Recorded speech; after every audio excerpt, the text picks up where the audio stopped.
Hello বন্ধুরা, আজকে বানাবো গাজরের হালুয়া। চলো রেসিপিটা দেখে নেওয়া যাক। প্রথমেই কড়াতে অল্প করে ঘি দিয়ে দেবো। এখন বেশি ঘি দেবো না, জাস্ট অল্প একটু ঘি দিয়ে জাস্ট কড়াটাকে গ্রিস করে নেবো। এইবার এই যে গোড়ানো যে গ্রেটেড গাজরটা আছে ওটা দিয়ে দেবো। এখন শুদ্ধ নাড়তে হবে, প্রায় 10 মিনিট মতো এটাকে নাড়তে হবে। চলো 10 মিনিট নেড়ে আবারও ফিরে আসছি। 10 মিনিট পর আবার এসে হাজির হয়ে গেলাম। দেখো এই যে গাজরটা প্রায় একটু নরম নরম মতো হয়ে এসেছে। দেখো 10 মিনিট পরে এরপর আর কিছুই না, একটু চিনি দিয়ে দিতে হবে। একটু বেশি করেই চিনিটা দেবে, কারণ একটু মিষ্টি মিষ্টি হয়। এই গাজরের হালুয়াটা কিন্তু আমার রেসিপি নয়, এটা আমার কর্তামশাই আমাকে শিখিয়ে দিয়েছে। সত্যি বলছি, নিজে মিষ্টি জাতীয় সব জিনিস খেতে ভালোবাসে বলে এই সব রেসিপিও জানে, মানে শিখে রেখেছিল ওর মায়ের থেকে। আর আমি বললাম আমি তো পারি না গাজরের হালুয়া বানাতে। বললো তো কী হয়েছে, আমি তো আছি। আমার কর্তামশাইয়ের রেসিপি এটা, আমার কর্তামশাই আমাকে শিখিয়ে দিয়েছে, বলেছে এইভাবে বানাবে। যাই হোক, গাজরের সাথে চিনিটা একটু গলে বেশ একটু মাখা মাখা মতো হবে।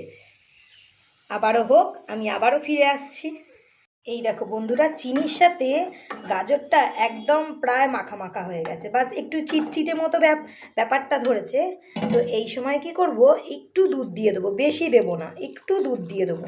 জাস্ট এই দুধটা ভালো করে ফুটে উঠলেই ব্যাস মোটামুটি গাজরের মানে গাজরটা সেদ্ধ হয়ে যাবে। এরপর বাকি প্রসেসটা আবার একটু পরে দেখাচ্ছি, এটা আগে হয়ে যাক তারপর দেখাচ্ছি। এই দেখো আবারও ফিরে এলাম 10 মিনিট পরে। এইটা রান্না করতে না বেশি সময় লাগে না, এই তোমার ধরে নাও 20 থেকে 25 মিনিটের মধ্যেই হয়ে যায়। এই যে দেখো হয়ে গেছে প্রায়। এইবার আমি এই যে এখানে দেখো ওই গ্রেট করে রেখেছিলাম একটু খোয়া ক্ষীর আর এই কাজু বাদাম। আমার কাছে কিশমিশ ছিল না তাই আমি কিশমিশটা দিলাম না, খোয়া ক্ষীরটাও দিয়ে দিলাম আর এও দিয়ে দিলাম। আর একটুখানি এই যে নামানোর আগে এই যে দেখছো গরম, মানে এটাকে কী বলবে, ওই এলাচ, ছোটো এলাচ একটু গুঁড়ো করে দিয়ে দেবে। ব্যাস তোমার মোটামুটি রেডি। বেশ খোয়া ক্ষীরটা দিলে না বেশ মাখা মাখা মতো হয়। আর যাদের খোয়া ক্ষীর যারা হাতের সামনে পাবে না, তারা মাখা সন্দেশও দিয়ে দিতে পারো, বেশ একটু মাখা মাখা হবে। ব্যাস আমার গাজরের হালুয়া রেডি। আমি এইভাবেই একদম ইজি প্রসেসে বানাই। এই যে গাজরের হালুয়াটা রেডি, এই সময় লাস্টে ওই যে বলেছিলাম হাফ চামচ ঘি আরও দিয়ে দিবে, তাহলে না ঘিয়ের ফ্লেভারটা দারুণ লাগবে।